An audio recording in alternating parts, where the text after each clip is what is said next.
कपटी शकुनी। पौराणिक कथाएं। शकुनी गांधार राज सुबल का पुत्र था। गांधारी इसी की बहन थी। वह गांधारी के स्वभाव से विपरीत स्वभाव वाला था। जहां गांधारी के स्वभाव में उदारता, विनम्रता, स्थिरता और साधना की पवित्रता थी, वहीं शकुनी के स्वभाव में कुटिलता, दुष्टता, छल और दुराचार का अधिकार था। वह जीवन के उदात्त मूल्यों की तरफ कभी भी आकृष्ट नहीं हुआ। उसके सामने तो अपना या इससे आगे अपने संबंधियों का स्वार्थ रहता था। तभी तो वह अपने और अपने भांजों के स्वार्थ के कारण पांडवों की महान विपत्तियों का कारण बना। दुर्योधन को वह बहुत चाहता था। उसकी ओर से इसी ने युधिष्ठिर के साथ जुआ खेला था। पासे फेंकने में इसकी बराबरी और कोई नहीं कर सकता था। अपने इस अपूर्व कौशल से ही इसने युधिष्ठिर को एक भी दांव जीतने का अवसर नहीं दिया। हर एक दांव युधिष्ठिर हारते जाते। उन्होंने अपना सर्वस्व दांव पर लगा दिया।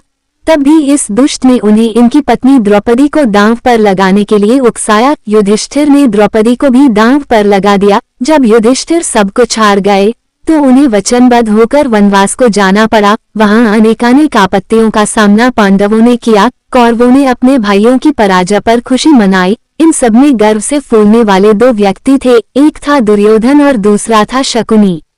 शकुनी ने महाभारत में युद्ध किया था। वह बड़ा अच्छा अश्वारोही था और गांधार के श्रेष्ठ अश्वों का एक रिसाला उसके पास था। सहदेव के साथ उसका युद्ध हुआ, जिसमें सहदेव ने उसे मार गिराया। उसके भाई और पुत्र आदि भी सभी मारे गए।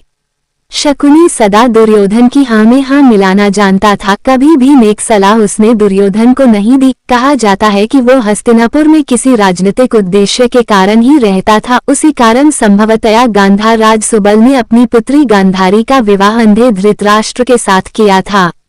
कुछ लोग तर्क रखते हैं कि आखिर तो शकुनी कौरवों का मामा था।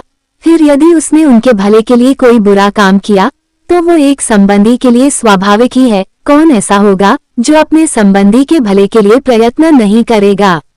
लेकिन जहां तक जीवन की उदात्त चेतना का संबंध है, इस तरह के तर्क निराधार ही प्रमाणित होते हैं, क्योंकि शकुनी ने छल और कपट का आश्रय लेकर उस पक्ष का साथ दिया था जो अपने भाइयों के प्रति पूरी तरह अन्याय करने पर तुला बैठा था। जिन पुत्रों को स्वयं माता गांधारी ने आशीर्वाद नहीं दिया था, उनको शकुनी ने अन्याय की ओर अधिकाधिक प्रेरित किया। शकुनी का ऐसा करना यही व्यक्त करता है कि उसके हृदय में न्याय और सत्य की प्रेरणा नहीं थी। वो तो एक कुटिल व्यक्ति था जो अपने स्वार्थ के कारण जीवन की उदात्त गरिमा को ठुकरा कर कितने भी नीचे गिर सकता था। महाभारत के पात्रों में जहाँ एक तरफ जीवन की श्रेष्ठता और उदात्त गरिमा बोलती है, उसके विपरीत शकुनी जैसे व्यक्तियों में शूद्रत्व का भी रूप में हमें मिल जाता है। कौरव पांडवों के गृह कलह का बहुत कुछ उत्तरदायित्व उसी पर है। यदि वह कुछ और ऊंचा उठकर सोच पाता तो पांडव भी तो उसके भांजे थे।